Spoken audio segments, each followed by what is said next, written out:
Hi, my name is Dr. Donna Badowski, and I am the Assistant Director and Assistant Professor in the RN to MS Nursing program at DePaul University School of Nursing. Welcome to my vision video on expanding simulation to telehealth. The time is now to expand simulation to telehealth because of the growing number of online nursing programs. There are 214 programs transitioning associate degree nurses to master's level and 679 RN to BSN completion programs, according to the American Association of Colleges of Nursing. Most of these programs are delivered in a fully online learning environment. They all require practice experiences in clinical prevention and population health in order to meet CCNE accreditation standards.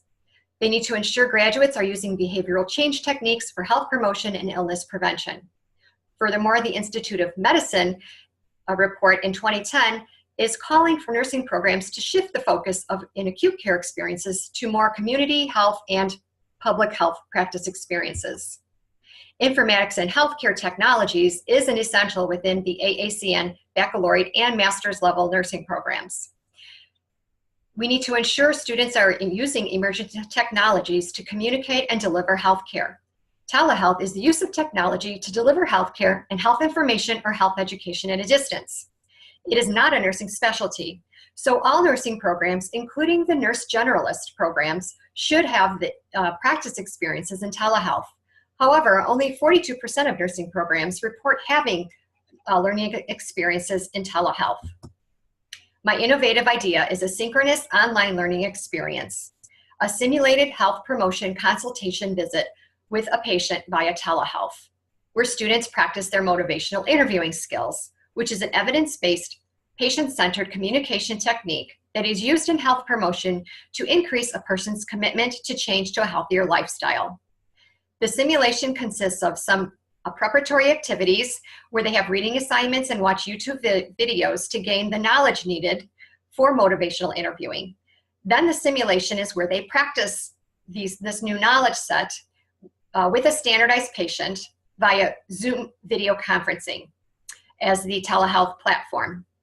This is done in groups of 2 to 3 students with a round-robin approach. One student starts the motivational interviewing experience, followed by the second student taking over where the last student left off, and it continues as one seamless conversation until the final student has completed their 3 to 4 minute practice experience.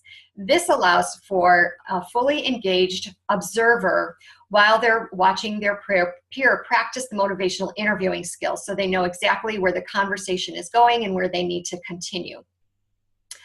At the completion of this experience, students then are followed with debriefing, where they will give feedback on themselves, their peers will give feedback, the facilitator of the simulation, as well as the standardized patient.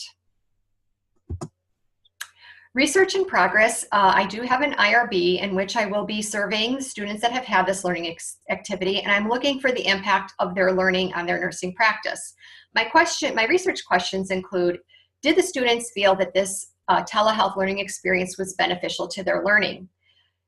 Did the practice of the motivational interviewing skills within this telehealth experience advance their communication skills from their pre-licensure nursing program? And finally, have they integrated motivational interviewing into their current practice as a result of this learning activity? Anecdotal course evaluation feedback was that this experience was really useful. It was a great learning experience. They enjoyed using it in the interview. They were terrified at first, but it was a great learning environment with constructive criticism and allowed students to connect more as a class, which is important in the online learning environment. Here are some future ideas I have, maybe some difficult conversations with healthcare provider, interprofessional education simulation, care coordination simulation, managing a CHF COPD patient, patient ed or nurse educator, nurse administrator simulation, and where the student is a nurse educator specialist and in her master's program, and she needs to have a conversation, a difficult conversation with the student, and same with the nurse administrator, a difficult conversation with a subordinate. And here's my reference list, and thank you for taking the time to listen to my vision video.